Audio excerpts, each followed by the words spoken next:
We are back. Good afternoon. We back again at the No Way Out podcast. We here with my co-host, the one and only Nuke. Yes. I'm Warren G in the place to be, trying to stay clown free since 2003. Oh Cause dear. I was a fucking clown. But anyway, Nuke, Yes. how was your weekend? My weekend was busy. Busy? Yes. Busy how? Very busy. As you can see these lovely braids here. Here, speak into the mic a little bit. I can barely hear you. I say, as you can see these lovely braids here. Okay. Took a whole 12 hours of my day on Saturday. A whole 12 hours? 12 hours. I heard that. Well. And then I had a party after that. Oh, well, thank you for inviting me to the party. Well, it wasn't my party, so I Oh, was okay, invited yeah, to a yeah. birthday party. Okay. Thank you. So how was the birthday party? Was it good? It was good. It was good. A small, intimate birthday party. Yeah, those are good parties. You know, not like the party that I got. Not my phone ringing. No, that's my work phone. Oh, you I need don't to know get why they that. calling me. I ain't They answering need it. you. Yeah, please. But anyway, so how was the party? It was good. The party was real good. It Go was ahead, keep talking. for a 55-year-old. We had a good time, good food, good company. You know, good Oh. music. Okay. Yeah. Yes. Y'all just heard that clown ass phone ringing. That's We good. live, y'all. Did We live. y'all have alcohol? No alcohol? You know, they had some stuff. You know what? I think kids' parties or birthday parties are good depending on how much alcohol is there and depending on who is there. Because I got family members, you know, hide the damn Grey Goose and the Hennessy. You know what I mean? Uh-huh. But other than that, that's good. Did you Yes. go to church? I did. I did. How was church? Church was good? Sister Coleman was there? She was. Yeah, shut up. I would have to. I can't with you. Yeah, that look up. Oh, Lord, jeez. I'll tell her you asked about it. Tell her I asked about. I like I Sister sure Coleman. Sister will. Coleman be keeping it real. Yes, she do. Yeah, just tell her don't be cussing. Don't do her. Cuss like a sailor. But anyway, What about you? you know what? This weekend, on Saturday, I just like read and just chill, and then I went to go look at some more equipment at Guitar Center. Okay. And Guitar Center is worse than damn Best Buy. Do you need any help? And then they want to send the niggas my way. And you know when the nigga came my way, I said, no, man, I don't need no help. He started laughing and said, damn. Because they out of line. Uh-huh. Mm-hmm. You out of line for that. And you don't need to send the nigga help to go help the nigga. That part. That Uh-huh. part. So that's why I wasn't feeling that. We looked at some DJ equipment. Okay. Even though I ain't trying to DJ. We were just looking at it. Okay. And then looked at some music equipment. I'm thinking about starting to make some music again, but then I was just looking at other mics and other shit Okay. like that. And I was like, damn, this shit go for the high. Yeah, it's expensive. Damn, y'all ain't got no damn layaway and some shit? know what? Golly. They have a local Shit, I'm discount. about to go to Toys R Us. Oh, my bad, can't go there. No, you can't. But anyway, yeah, I went there and then Okay. went to RC Willie and then just checked out some stuff. But other than that, I wanted to come home and just read. You know, it's hot. Not even that it's hot. I just want to come home and read. So that's why I was just Okay. like, I ain't gonna do too much of nothing. Just you know how I be doing it. I like to catch up on my reading. And you know, Sunday. How'd you like the podcast on Sunday? Oh, it was great. Well, my boy AB, It was he went in, phenomenal. Yes, he did. I told really him, enjoyed it. I told him, I said, hey man, you're gonna do good. I don't think he was nervous. Uh-huh. I just think he wanted to make sure he represented where he came from. I was enlightened. Yes. And I knew a little bit about the Israelites. Uh-huh. You know, see him on YouTube, see him. You know, I know a little bit about the Moors, but Uh-huh. just to see, you know, a young black brother into something positive Uh-huh. and not selling dope and robbing and you Mhm. know pimping Right. and begging and all that. So you know, I was proud of him for that. I think he did good. We got more topics. Yes, the both of you did very well. I can't wait to meet him. Yeah, okay, yeah. We Yes. gonna probably get him on this thing too. I think we'll probably do one or two more. And then we're going to try to get him here when I get another clown ass mic. Okay. And learn how this bullshit work. But anyway, Okay, wait, let me go back real quick. Go So ahead. what type of music are you looking into? you know what? I used to produce. Okay. I used to, and I'm not talking about make beats. I did used to make beats, but I Uh-huh. do play the drums, so I'm a church kid. Oh, but Okay. but anyway, so I used to produce music, Okay. and that's what, like, you know, back Worldly in the day. music, gospel music. Hip hop and R&B. I Okay. would like to call it that because that's, Okay. you know, of course, I listen to gospel. Mm-hmm. But trust me, all I grew up on was the Jackson Southernaires and Tomorrow. Okay. Tomorrow. You know the whinings. You know Right, it's 10 of them niggas, right, so you know. right. BB and CC. You know Okay. what I mean? Uh-huh. So Okay. I grew up on that, and so I was already into gospel music, but back then gospel music was a little bit more authentic. You had to really know how to sing. You couldn't. There wasn't no studio artists. Uh-huh. But I really liked R&B and hip hop. Okay. Like I grew up on. Let me tell you how I feel about you night and day. You know, Okay, I like okay. that light skinned nigga. He was Okay. raw. Oh, So was I that grew up on Albie? that. Yeah, that's Albie. Okay. Not sure looking ass. That Okay. motherfucking S curl, perm, press perm and shit just for me looking ass. Stop. But I grew up on that. I grew up Okay. on Don't Wake Me. I'm dreaming. You know what I'm saying? I grew up can't on that. sing a lick, but I will sing. Yeah, Okay. Exactly. So Uh-huh. I grew up on a little bit of that. A lot of Okay. stuff. Yes. So I like producing. I Okay. like the way the beat sound. I would Okay. listen to what they were singing later, but I love how the beat sounds. So I Okay. kind of got into that, but I stopped. I was lazy. Okay. I just got, you know, you working your jobs, and you get lazy and tired. So I'm like, you know what? I'm thinking about starting and doing something again. So Okay. I said, you know, I might start. But other than that, Now the reason I asked is because I want to learn how to play the drums.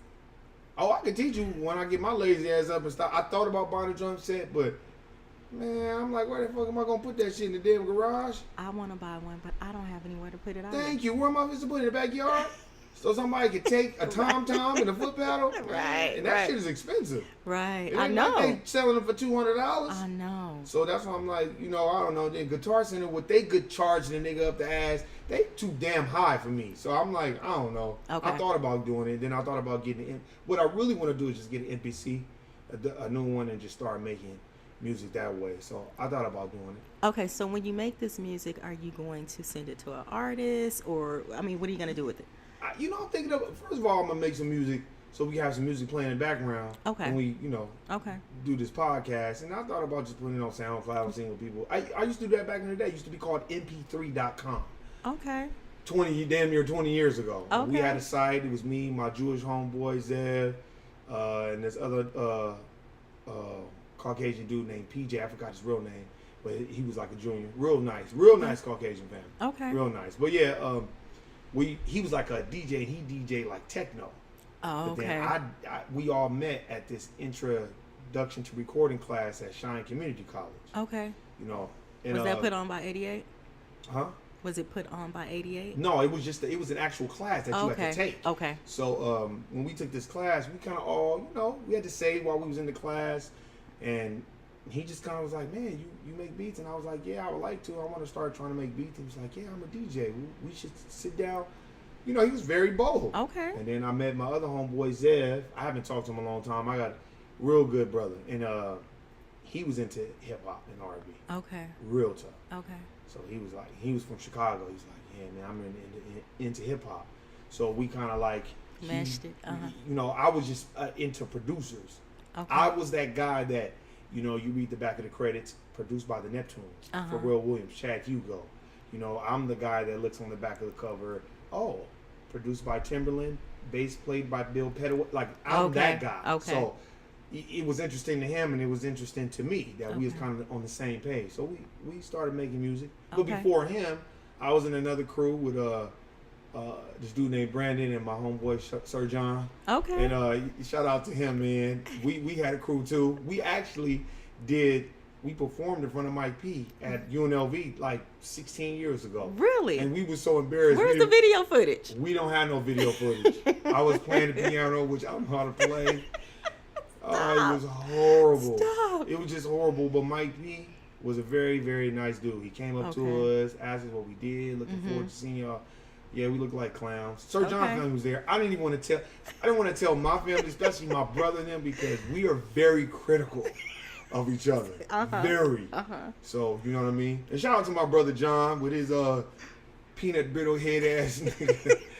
Alexander the Great head ass nigga.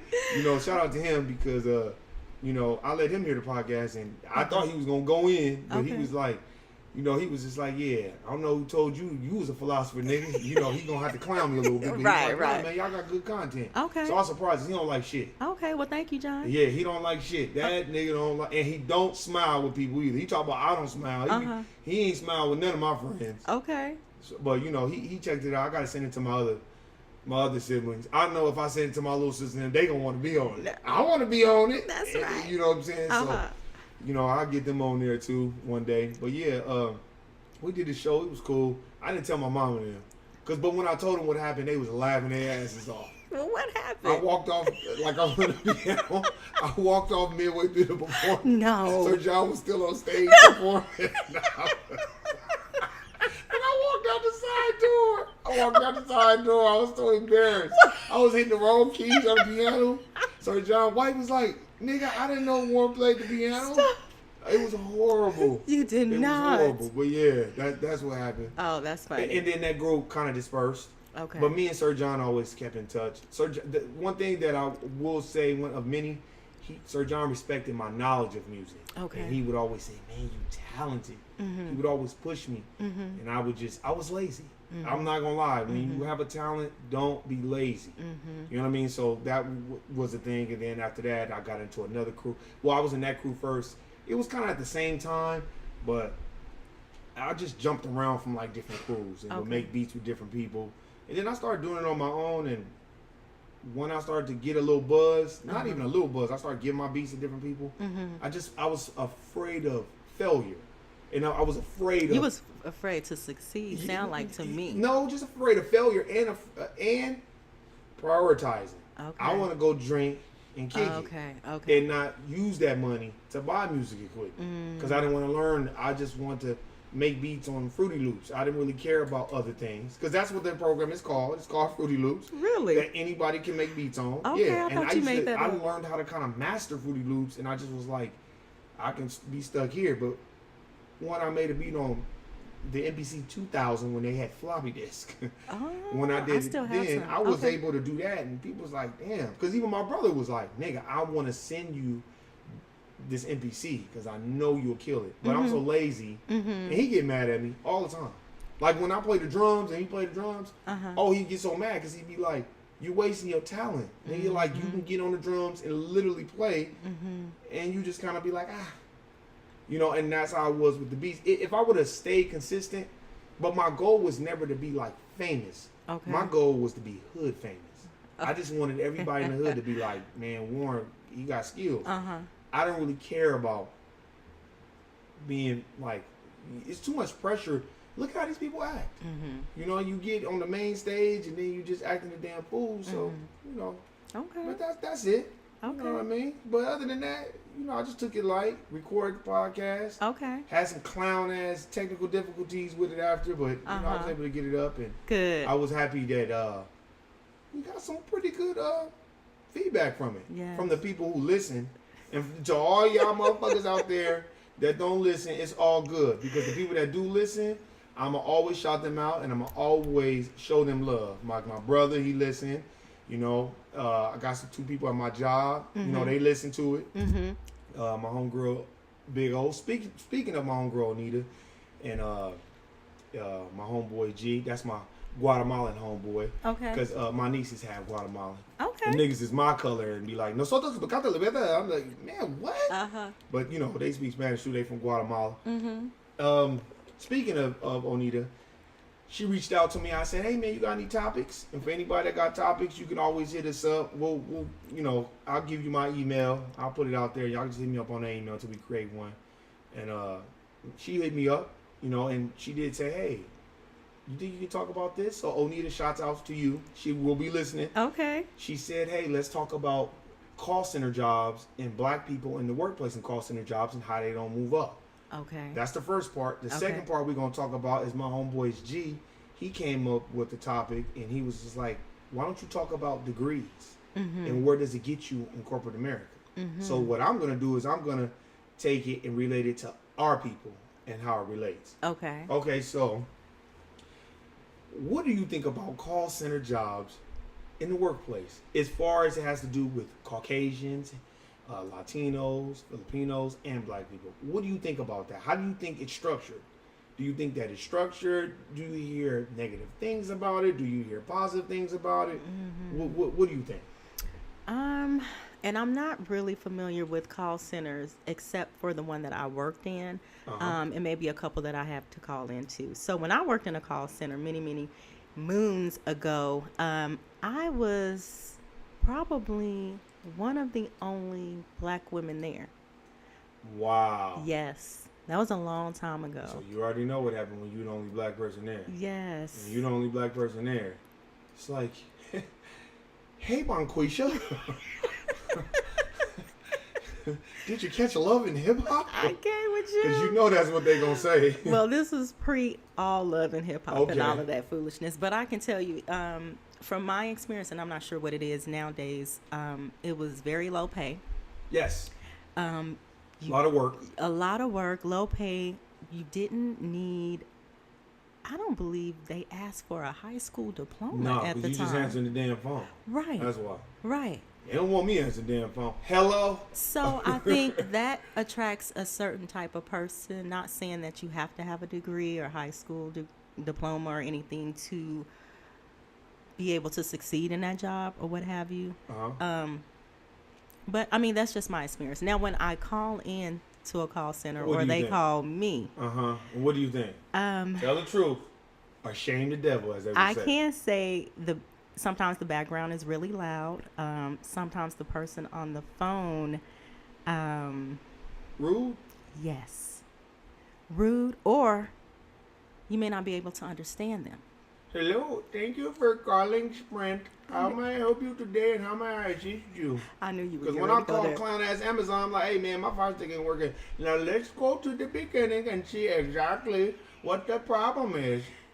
That part. They work off a script. You can tell it's very scripted. How you doing, Mr.? How you doing, Mr. Jones? Is everything okay with you today? And they have to get through the script, that sentence, before they can move on. Exactly. Then they send you through all these clown ass protocol stages for them not to answer your damn question. Right. Well, I'll tell you this.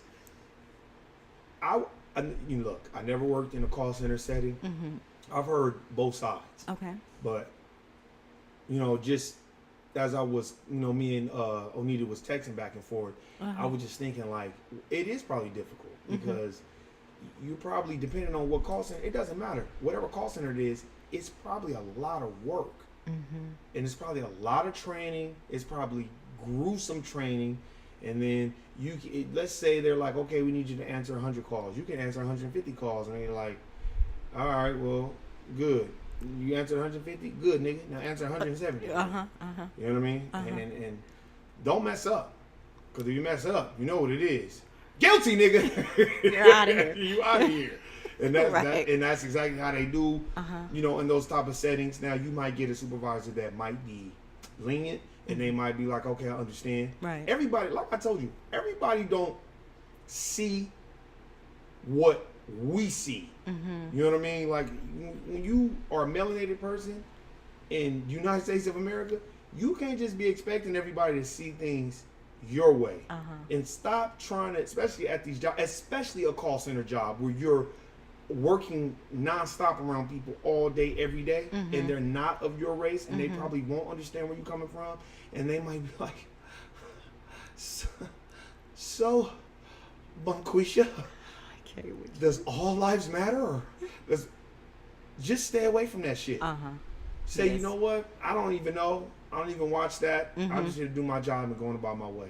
Because I think that's the easiest way for you to get set up. Because once you get emotional, especially a call center job, once you get emotional, you know what they're doing.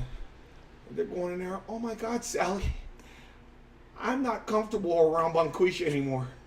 I'm really offended by what she said. And then before you know it, you in HR. Right. You understand what I'm saying? Right. Like when I was watching Insecure a season ago. I don't know if you watch Insecure. No. Yeah, it's okay. This black girl that works on there, that's on the show, she works for a law firm. Well, they hired another black girl.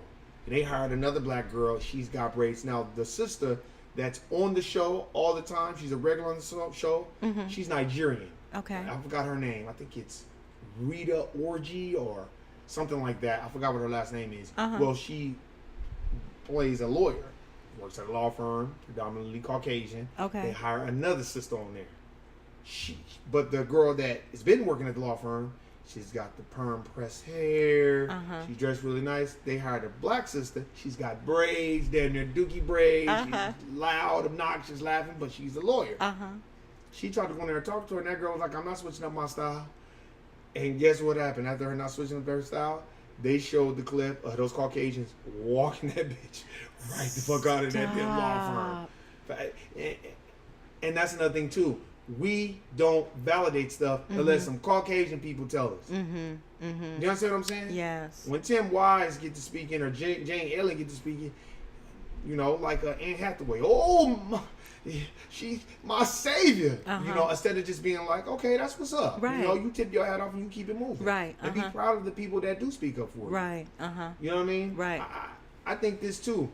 Call center jobs, any office job where in the setting you probably are not the majority and you are the minority. I'm not telling you to not smile. And you can be professional and keep your business. Right. Stop coming to work and saying, ooh, you know I was late today because John Tavia daddy didn't want to pick him up for daycare. Stop all that shit. Because they feed off that and will tell all your business to the next person. Yes. And then they'll be laughing about you when you're not around. Then you'll be mad when your business resurface through another coworker. Yes. And then you'll be upset. Because the next time you late, they'll say, "Oh, so your baby daddy?" Yeah, blah, blah, blah, blah. Exactly. And then you have people that are not your supervisors. They the ones that want to tell you what to do. You know what I mean? So it's like you have to know how to conduct yourself. Right. Go about your way, do your business, and keep it moving.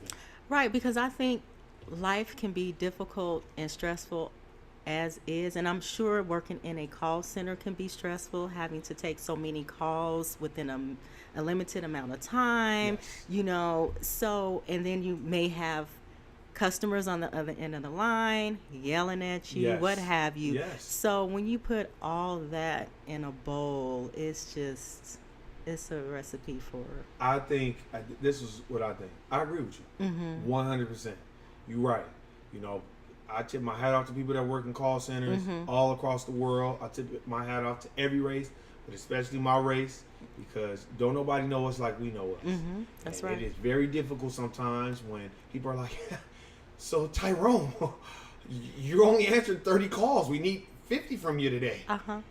But the average answering of calls is 15. But they gonna push you to the limit. Right. Because you know, we come in, we try to work hard. You know that's what it is. That's what we do. Look, be like Dame Dash.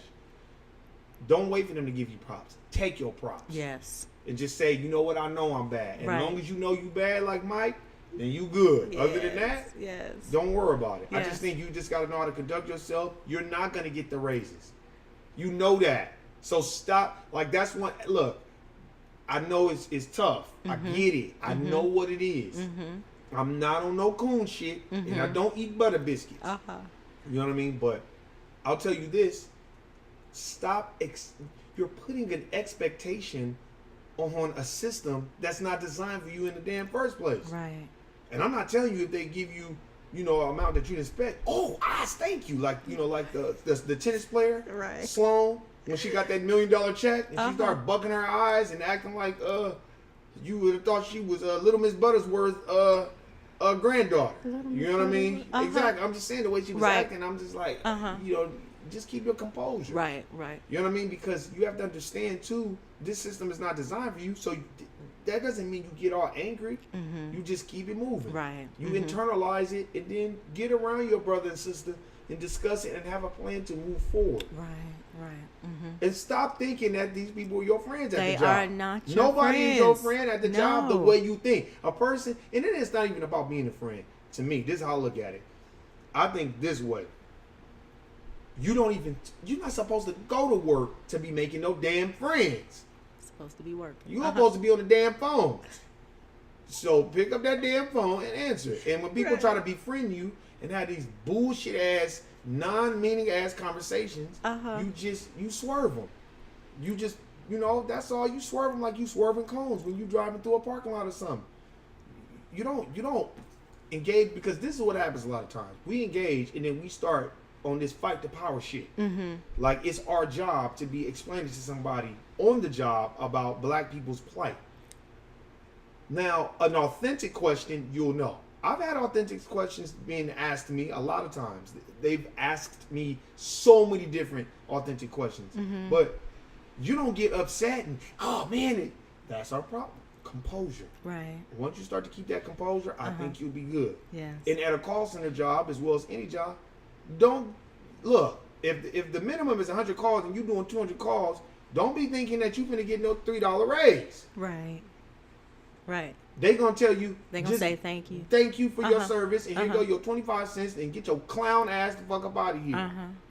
And now that we know you can do 200 Now instead we're of gonna 100, raise it to 300 exactly. for you. So that's the way it goes. And you just gotta expect it and keep it moving. And I gotta address this. Black people at jobs, stop treating your fellow black people like they're the enemy.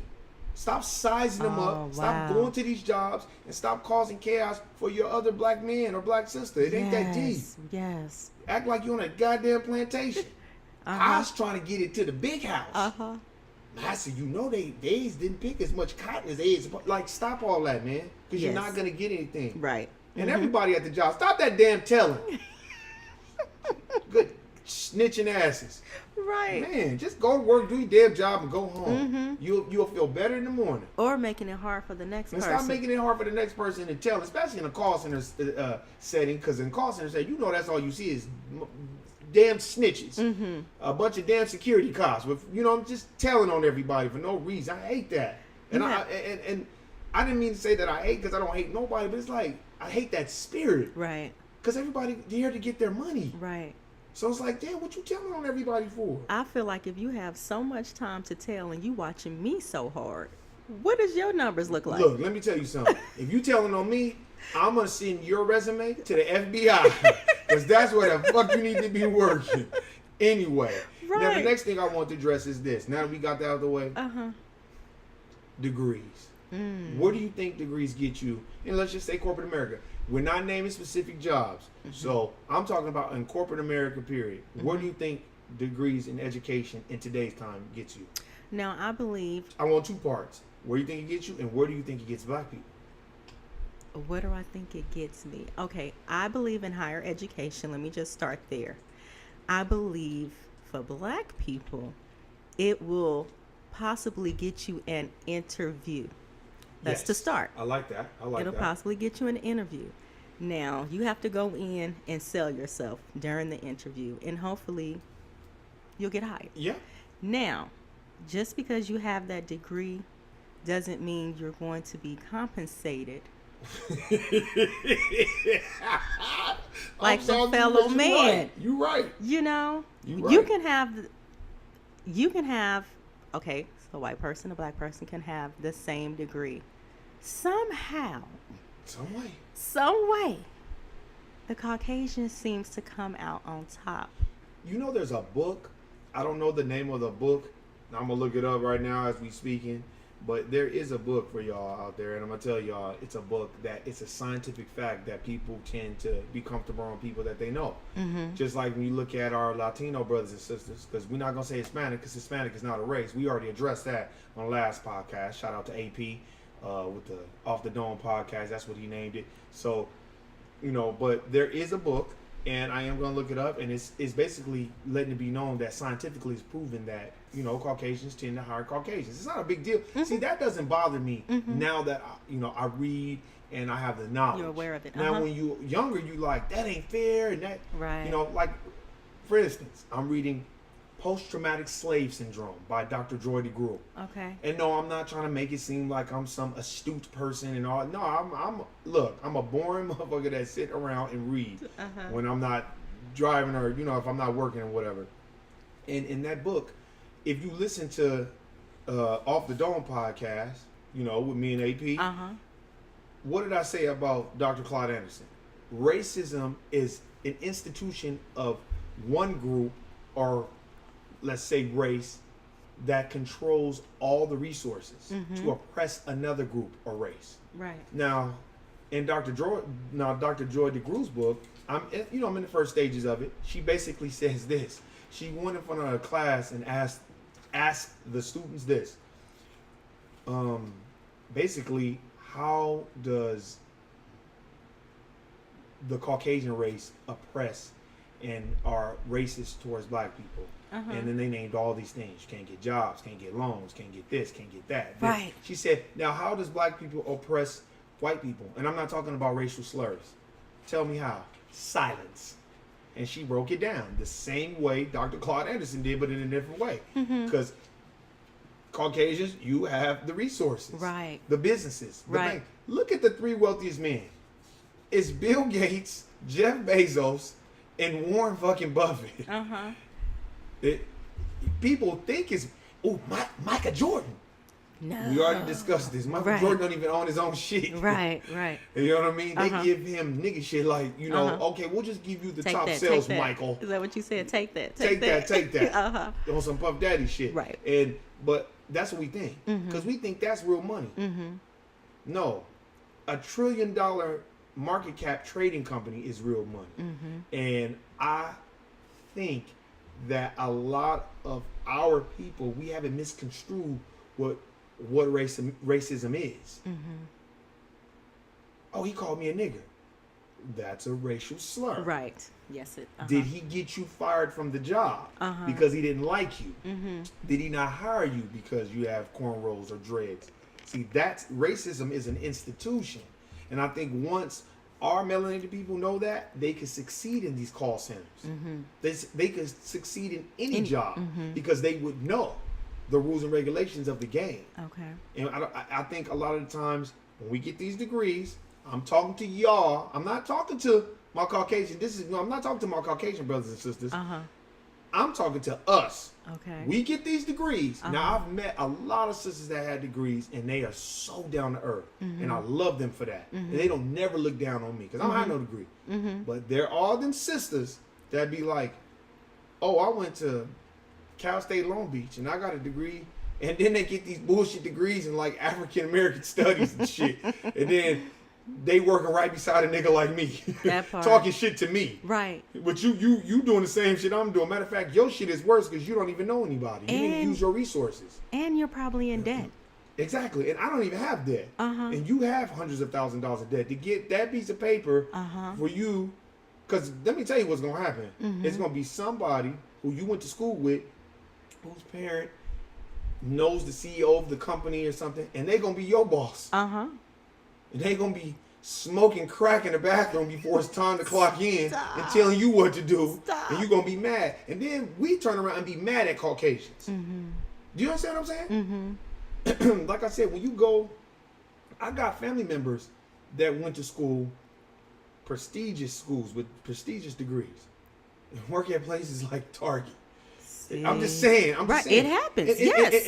And no diss to any of my family members, but they know who they are. So you went to this prestigious school to do what? To go do that? You could have just went there. You could straight there and just start pushing the carts and then worked your way up to the fries. Yes. Like Louis Anderson and Coming to America. Right. Then I'll be on the cash register. That's when I'll really be making money. Do you understand what I'm saying? Right.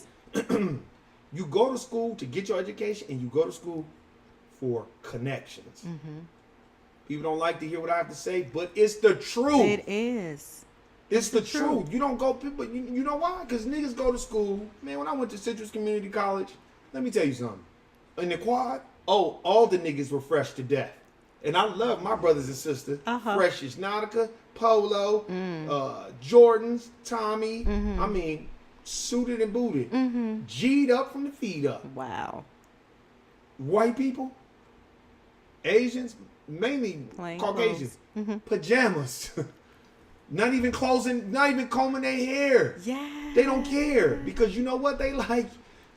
Like I said before, silly little Negroes. Look at little Kavion and John Tavy over there in the quad dressing all nice and dapper while we're getting ready to be their bosses because they don't even know what they're about to get themselves into. You spend all this clown ass money trying to get this degree that you're not even going to use. Right. And then they get these degrees in these jobs and then get on the job. My people, I'm talking about melanated people. Then they get on the job and they start looking at the other black people crazy. I didn't have people do that shit to me. I'll be laughing at their asses too. Don't you want to go to school and get your education? I'm like, yeah. So I get my degree and be 45 years old and still report to a motherfucker that don't got a degree who's going to be telling me what to do anyway. Right. And we're not saying that this happens for everyone. This doesn't happen for everyone. Because let me tell you something. And this ain't no butter biscuit coon shit.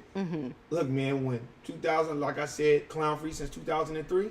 In 2003, that's when I met my homeboy Killer Cat. You know, I met a lot of people that were working at UNLV. I met a lot of Caucasian people that were teaching, that had master's degrees, and were very humble and very much like, look, Warren, you want to go to school? You know, we'll tell you the right way so you don't have to get no fucking student loans. And we'll tell you what to do. But if you don't want to do it and that ain't your path, then don't do it. Don't do it. They was like, don't do it, but don't do it because your parents doing it. You know why? Because the majority of those Caucasians I knew, they had generational wealth. They had resources behind them. Yep. And they were telling me the game, and I wasn't no damn dummy trying to compete with them. I was like, okay, I see what y'all saying. And then I look at my people, and motherfucker get they damn... Motherfucker get their AA degree from Everest College. You ain't doing nothing. Get off the couch. Why don't you get off the couch, nigga? You ain't doing shit. And come on down and waste your money so we can fuck you real good and give you a bullshit degree in phlebotomy so you can draw blood for $10 an hour type shit. You know how they do us. You know how they do deaf, dumb, and blind people. I'm talking about all races. Right. Okay, so they were just telling me that, and I was like, damn. And I look at my people, and I'm like, they laughing at us while we sitting up here shitting on each other. Do you understand what I'm saying? It's that crabs in a barrel. Right. Man, look, I'm around people that got way more shit going on than me. But I know how to fit in where I get in. I don't get in where I fit in. I'm not tripping off that. Do you? I'll be around people that got way better cars than me, way better houses than me, way better everything, but I'm me. Right. I'm the scrub out of my group. I am too.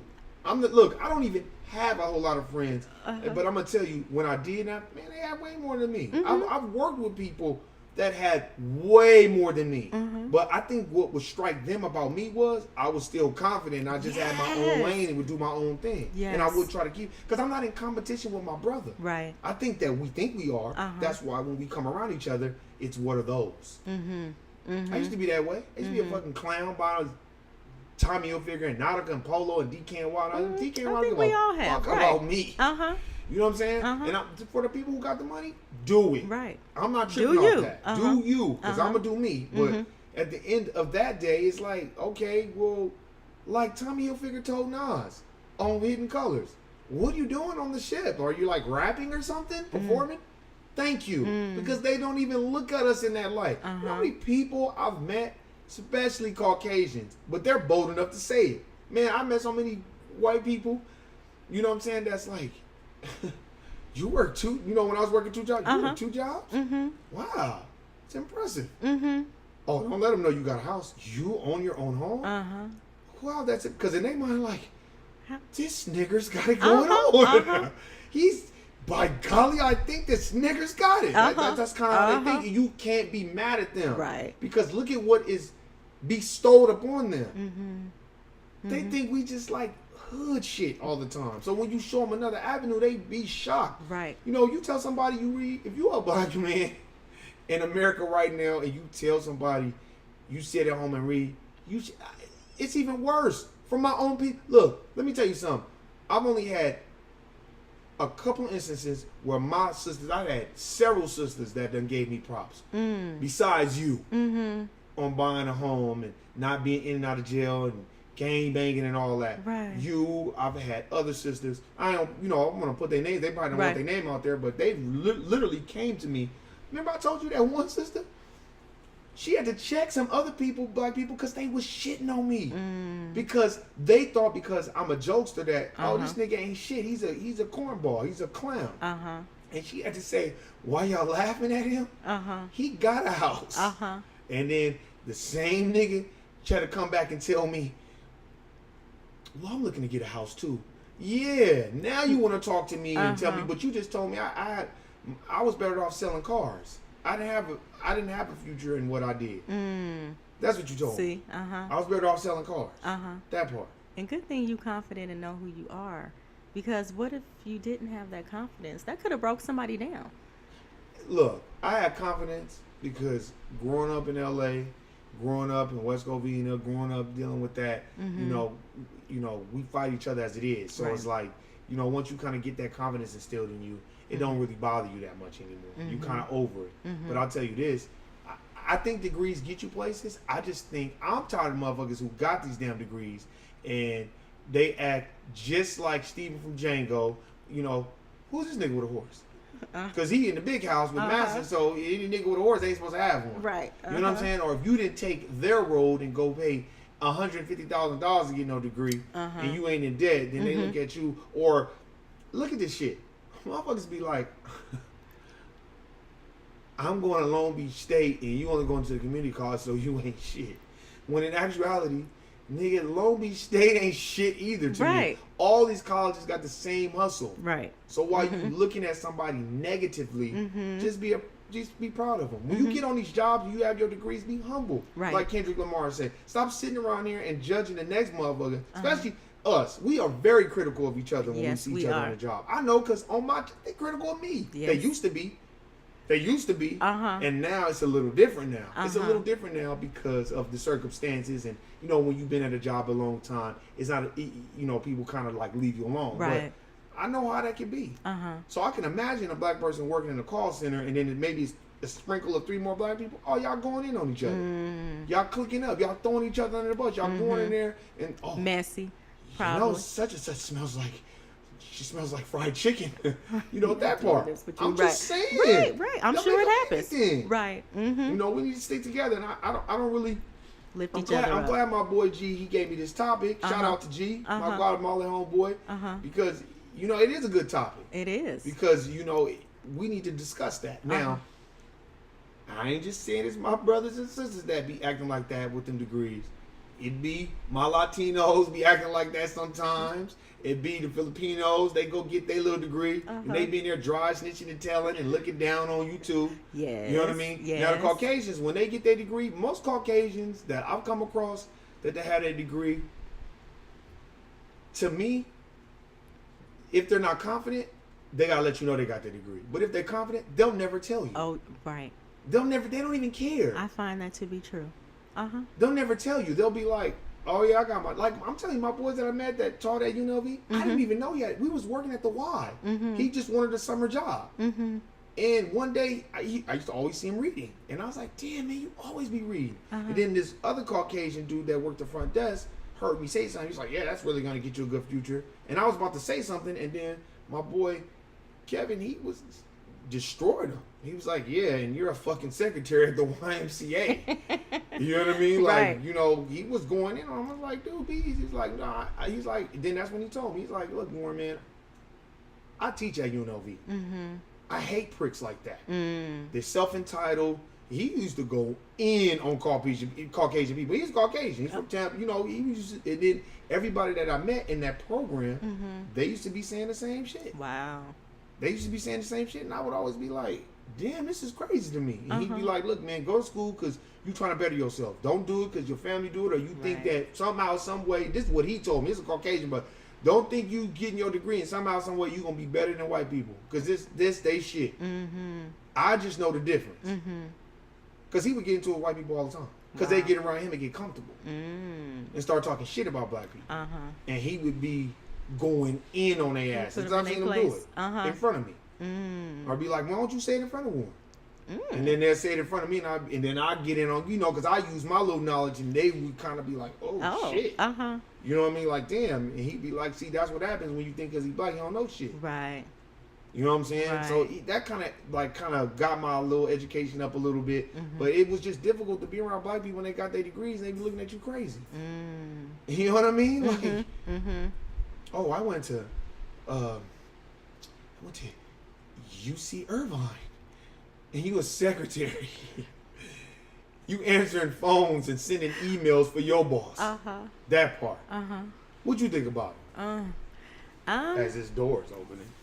Oh, I didn't realize that. You got somebody in here with us? Hell no. So like I said, yeah.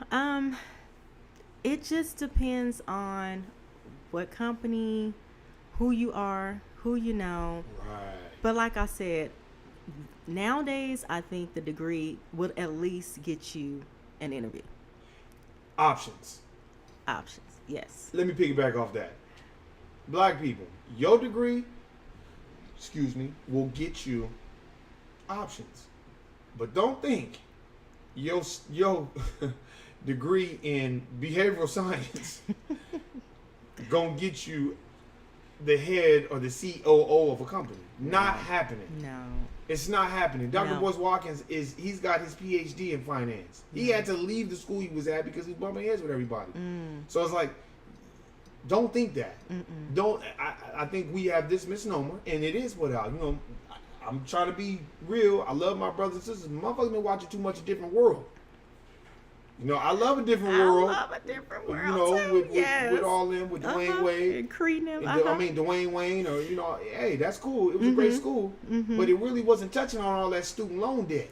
Man. It wasn't touching on people that getting kicked out of school because they can't afford to pay. Right. It wasn't touching on who's funding these HBCUs or historically black colleges. They don't know that. And they slowly going down one Exactly. by one. Then you like, oh, I went to Howard. All right. Uh-huh. Good. And where'd that get you?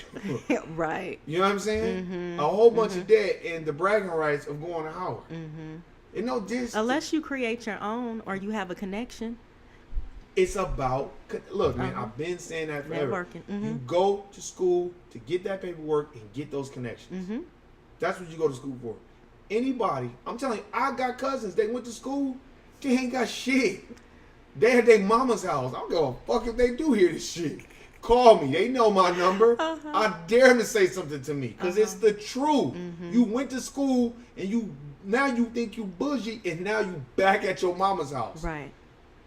Or you working for somebody else. Thank you. You did not pass go and you did not collect your $200 from Monopoly, clown. We need to create our own businesses. Speaking of that, you know, now we touched on that subject. Good looking out, Onita G. Appreciate it. Yes. Okay, I want to touch on this too. Did you see those black people in that Korean nail shop in Brooklyn? No. It was these black people that went to a Korean shop in Brooklyn to get their nails done and their eyebrows arched. And the grandmother took her grandkids there and she didn't like the way her eyebrows was done. Right, sister? So she didn't want to pay. These Koreans started trying to beat the shit out of these black people. Are you serious? It's all on YouTube. Wow. And then, you know, they did a video where the girl was like, we're going to castrate them. Let me tell you something. Like I said before, I don't do butter biscuit shit. But why the fuck are y'all fucking with them in the first place? Go to a black barbershop. Black barbershops could have a razor. So go to a black barbershop and let them do your eyebrows. Yes. Because when I used to go, when my barber, P Fly, was at Cut Above, which was on Alexander and MLK. You know how many women would go on there and get their eyebrows arched by I forgot his name.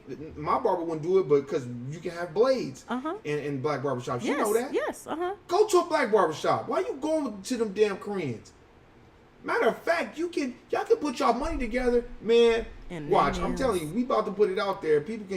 Vegas people who listen to this, let me know. We can start a damn pedicure place. I'm tired of going in. All they doing is shitting on you in their own language. I went to the swap meet. When I went to the swap meet, I was looking for some cargo shorts. I told my girl, I was like, I'd rather just go to fucking Walmart. Wow. Because I just did not. I'm like, man, y'all worse than the Caucasians. Wow. This lady tried to justify, I work very good size for you. She had all nigga shit in that swap meet. And I was looking at this lady and I didn't even get comfortable anymore. Oh, I'm very tired. I work all day. I work all day. What does that have to do with you? You work all day. This was the Washington and Rancho swap meet. And the first time I bought it, I was a little uncomfortable. And then I went again. I was like, I'm not buying no more shit in here. I just go to Walmart and find my shit. Because I just didn't like that feeling. See, we make it too easy. Look at their hair. They got their hair shit on lock, and they treat us fucked up. Yes. They Yes. will pay anything to these Asians. Yes. You know, no shot, no diss to them, but y'all don't treat us right. Right. Uh-huh. Y'all act like y'all do, but y'all don't. No. That hurry up and buy shit is real. Uh-huh. And y'all don't even belong, like, And y'all don't even following you- belong in our neighborhood selling, because you can't go to Koreatown. Let me and you go to Koreatown and start a motherfucking, a biscuit show enough, barbecue place. No. Yeah, we wouldn't even be allowed to No. go over there. No. But they'll be right in the hood selling you pro clubs and shit, because they know that's the shit that we like. Uh-huh. Yeah. That And we shit- allow it. And we allow it. That's why I'm like, you know what? That was messed up that lady got her hands. They was throwing acetone on her and Are you all kinds of shit. Yeah, serious? the video's on there. Check it out. I didn't Wow. appreciate that shit. And they was like, you know, there was a young black girl that was like, we're going to castrate them financially. And I get all that. But what I want to say is this. No. This is what I want to say. Why the fuck are y'all fucking with them in the first place? Right. Period. But the sad thing about it is, it'll be some more sisters. Man, they gonna keep The going in next there. day. We don't have no unity, just like Dr. Claude Anderson said. We be talking all this shit about white people, and the book is right there. Y'all motherfuckers don't want to read it. Go read the damn book. That's what be irritating me. We always putting this shit on there claiming victimhood, which that woman was a victim. But it's like, then the girl was like, yeah, I guess apparently that place was known for messing up people's eyebrows.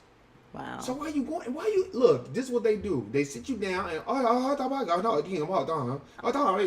and then and then, you know what they saying all the time? This nigga bitch feet is fucked up, and she got athlete's foot, and I don't even want to touch this bitch. That's what they saying in their language. But And I'm we gonna get sitting there this money. smiling with them the whole time, and then bragging about, oh, I go to these Koreans, they love me, man. Them motherfucking Koreans don't love. Look, let me tell you No. what they do with their money. They take it back to their community. Exactly. And I'm not gonna sit up here and act like I donate to my community, but I'm gonna start. That's why I'm gonna go on Sightstown. That's why we gonna go to Grits. Yes. You think I'm bullshit? No. Look, when I say something, I mean it. We going to that place because I'm not happy that. Why is it they're behind MLK, but Starbucks and fucking McDonald's and Taco Bell and all these other motherfuckers, they making all the money. They right up front. Front line. Uh-huh. But Grits is on the back. Front line. That's bullshit, man. But we don't say shit. That's what. Look, I'll say it again, y'all. Tenaya Brewery, or Tenaya Creek Brewery, is on the fucking west side across the street from the old Moulin Rouge. And Yes. I saw a whole bunch of Caucasian people out there sitting down with their legs crossed on their laptops, reading newspapers. Wow. That's gentrification. Wow. And we don't get it. What you think they We gonna do? don't The see it. coast gonna be first. That's the first thing they gonna be like, okay, we buying, we gonna ship y'all niggas. And you know where they gonna ship them to? They gonna ship them to Aliante. And they gonna ship them to Mountain's Edge.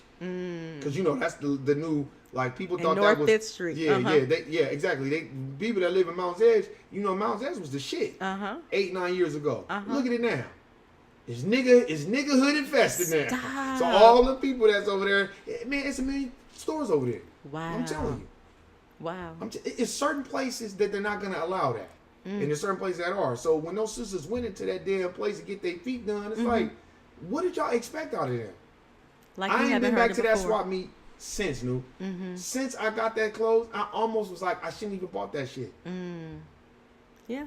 Cause look, let me tell you something. I don't give a fuck. I put it out there.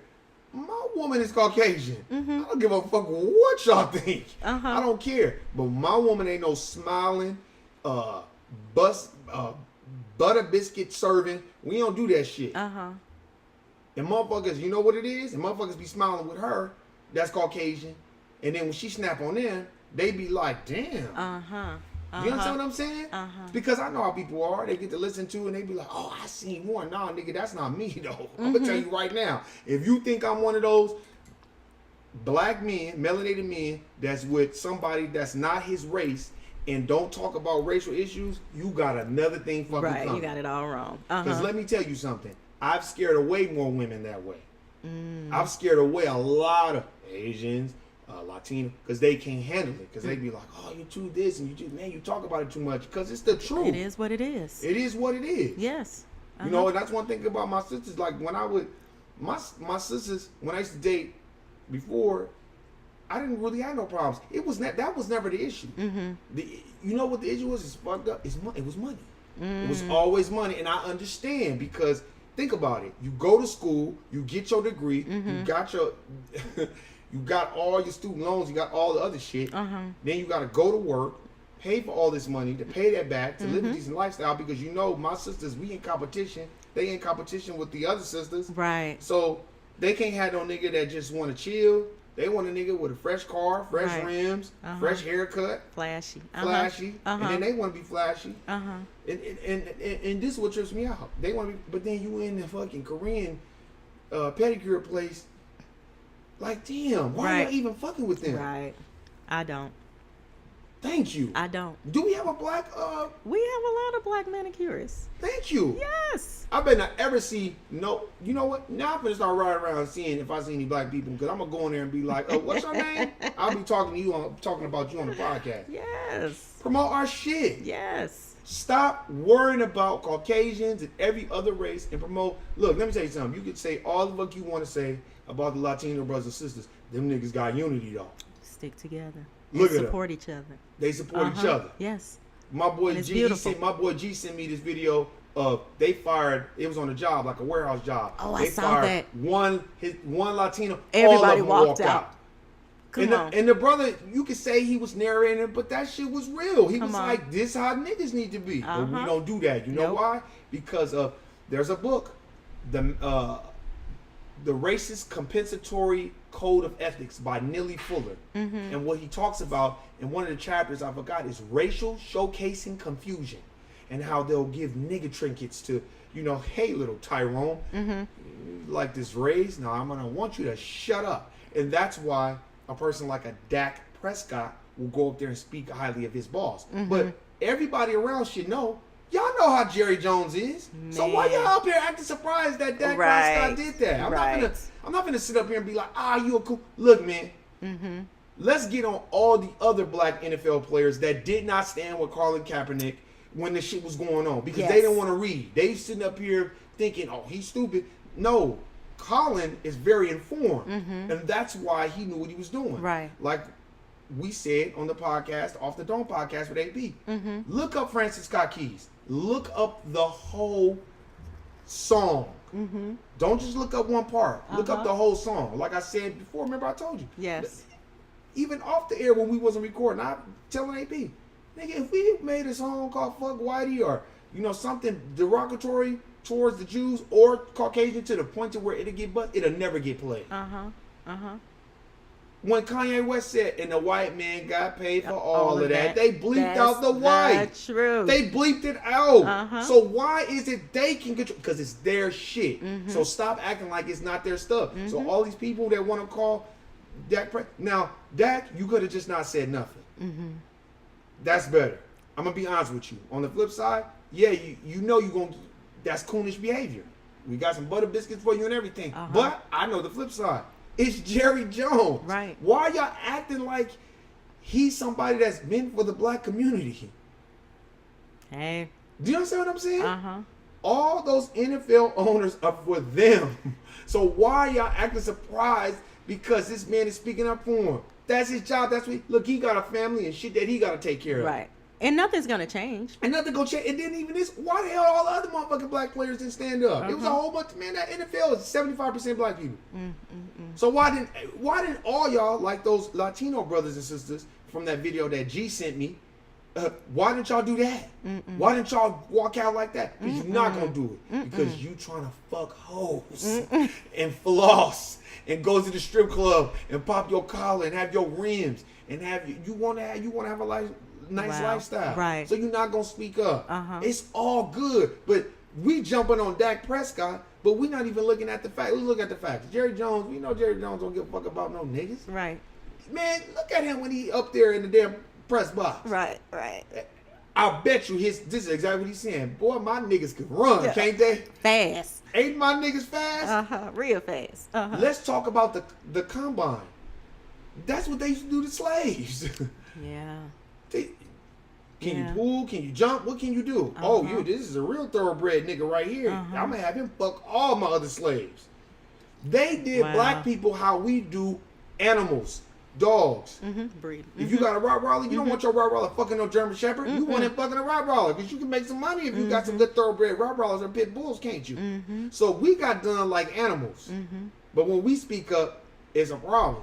But when we speak up in unity, everybody gets scared. But there is no unity. Because if there was, y'all have been talking shit about all those football players that didn't stand. Instead of just talking shit about Dak. That's just convenient. Right. Let's talk about Dak. Right. Because we ain't got other shit going on.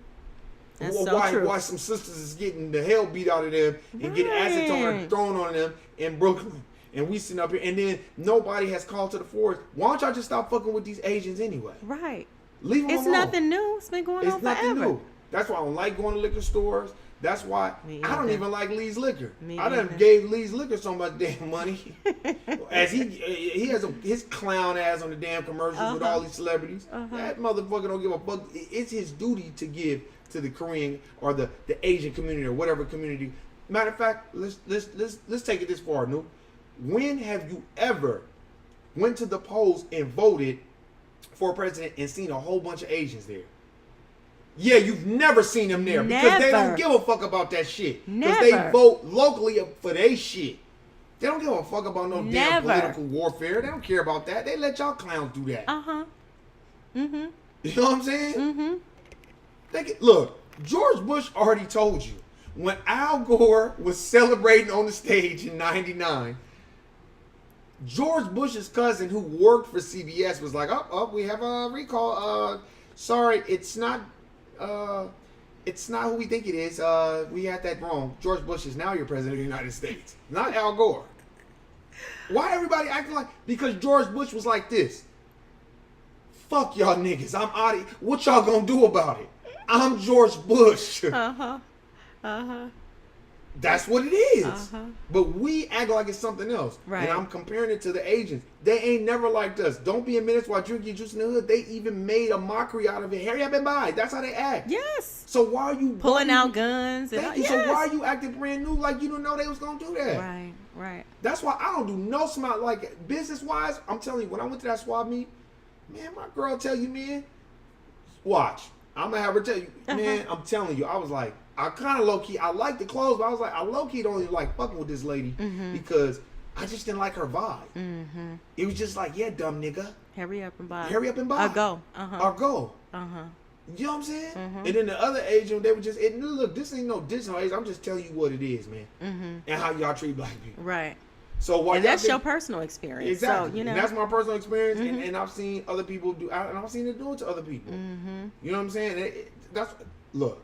While we sitting up here going and patronizing they shit, there ain't no reason why 7C should be closed. And when you sent me that article today, but my homeboy T-Rab, shout out to Rab, I hope I can get him on here real soon, and my man E40 Water. When they told me that, you know, because we went and, you know, had dinner, and it fucked me up, man. I was just like, damn. He said, I think somebody got killed. I don't know what it was. He said, I think somebody got killed one time. I'm like, we got to stop that. Wow, man. right. We got to stop that.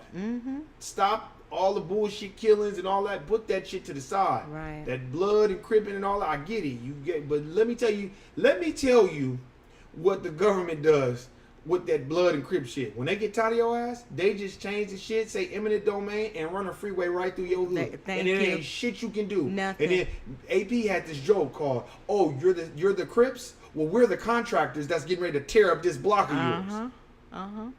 Do you understand what I'm saying? Yeah, I do. Yep. No distance. Hey, man, I understand. You know, blood, Crips, and I get it. You got your hood, you got to represent, and there's no diss to my gangbanger brothers. I understand that. You know, that's, you know, some people join gangs for different things. I'm just saying, come together. Put that shit to the side, man, because these motherfuckers are gentrifying the hood. Man. That Tenaya Creek is literally across the street from the coast.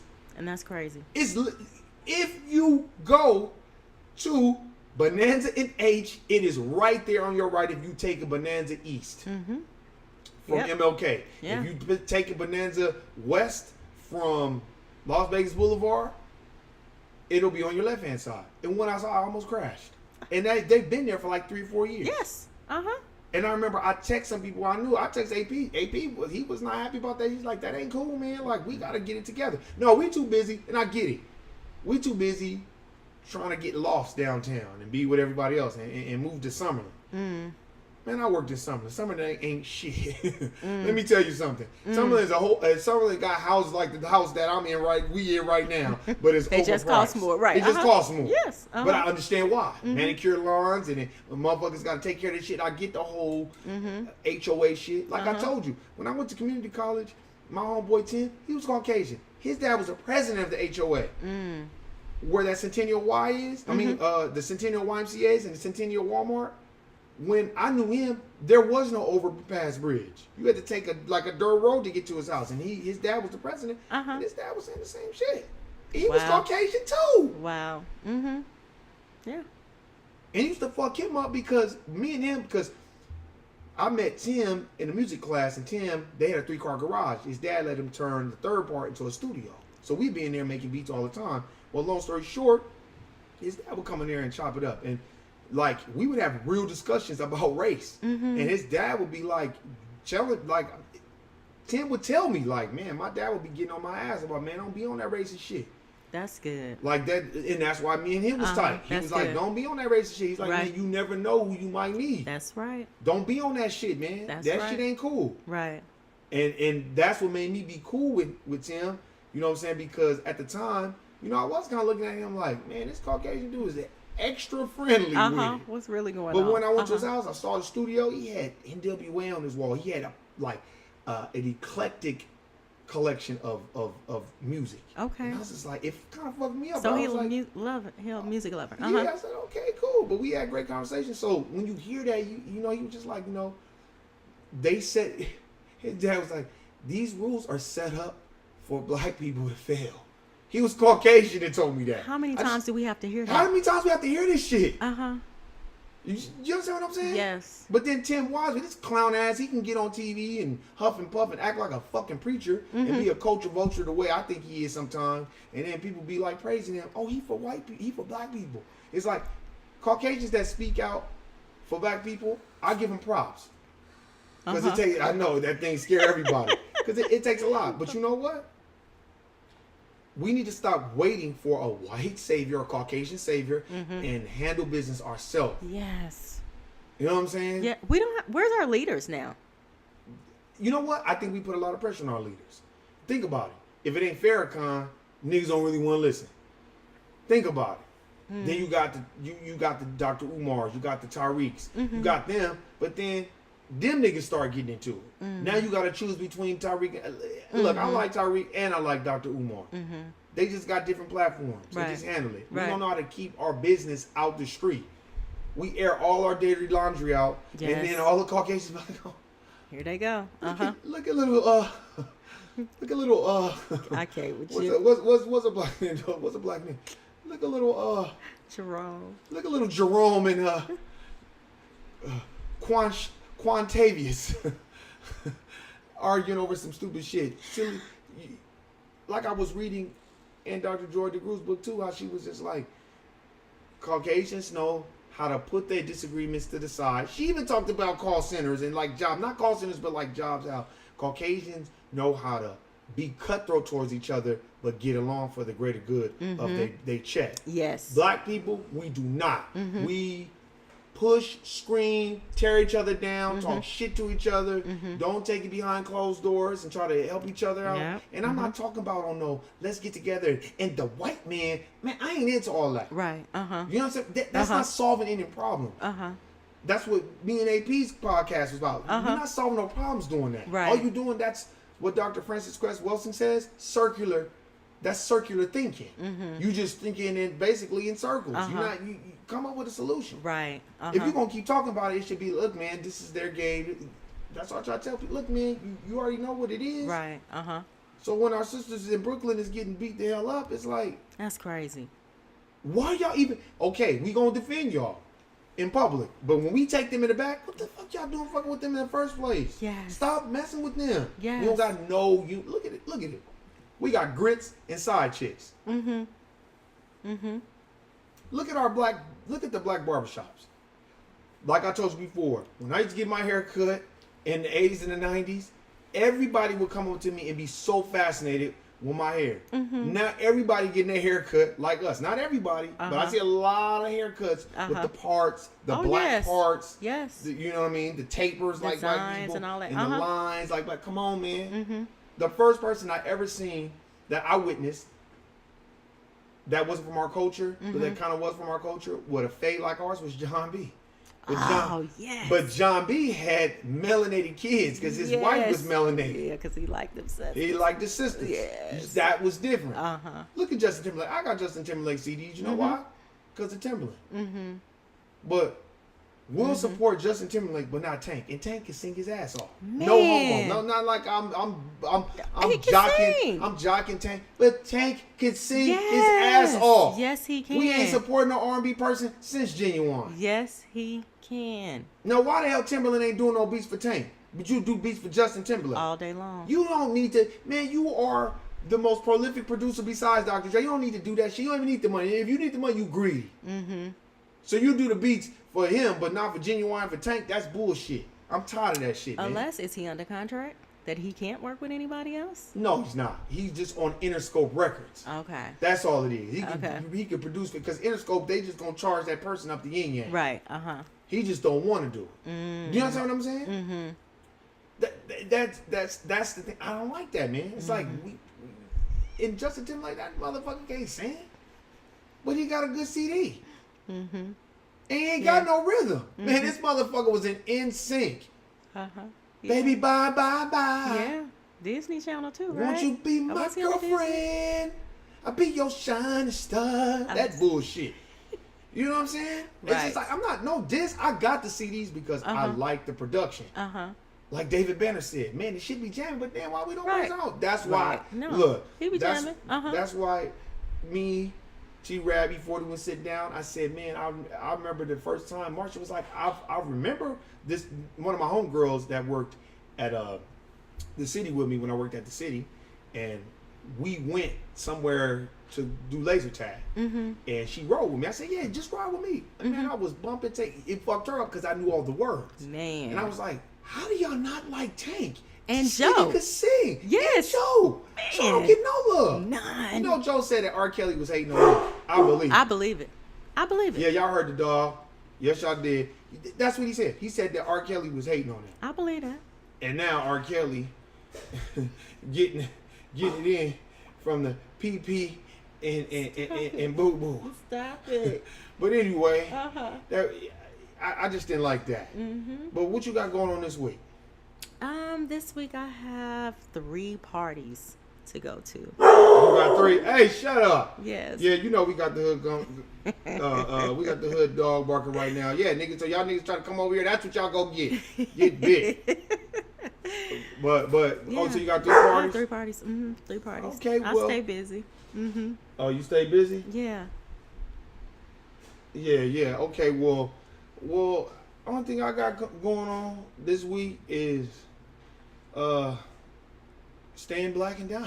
No, I'm just going. Please don't die this weekend. Staying black and working. Okay. You know, and that's it.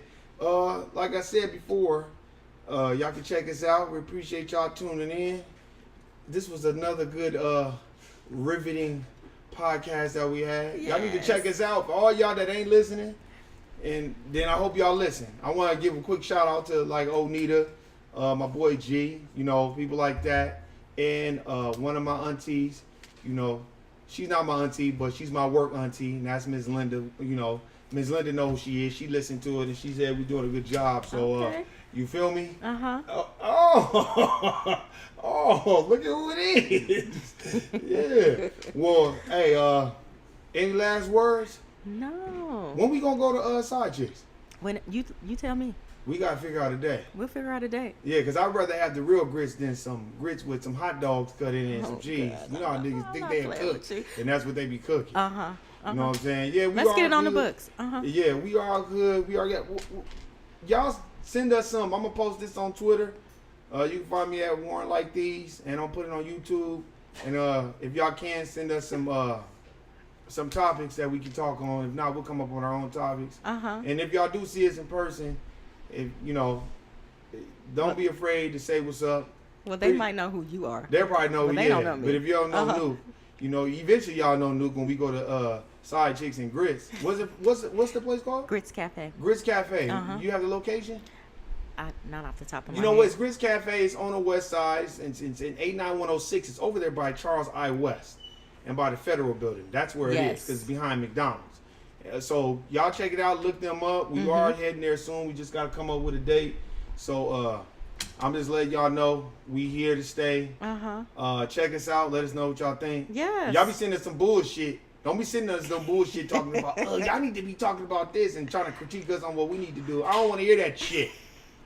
And if you go into a store and you got your EBT card and there's only $20 left on it, and you trying to get $25 worth of shit, and you trying to steal it, guilty, nigga. You so crazy. All right, well, Nuke is signing off. You all right, crazy. all right, Nuke. I'll holler at you next week. All We right. out. Peace. Okay, bye.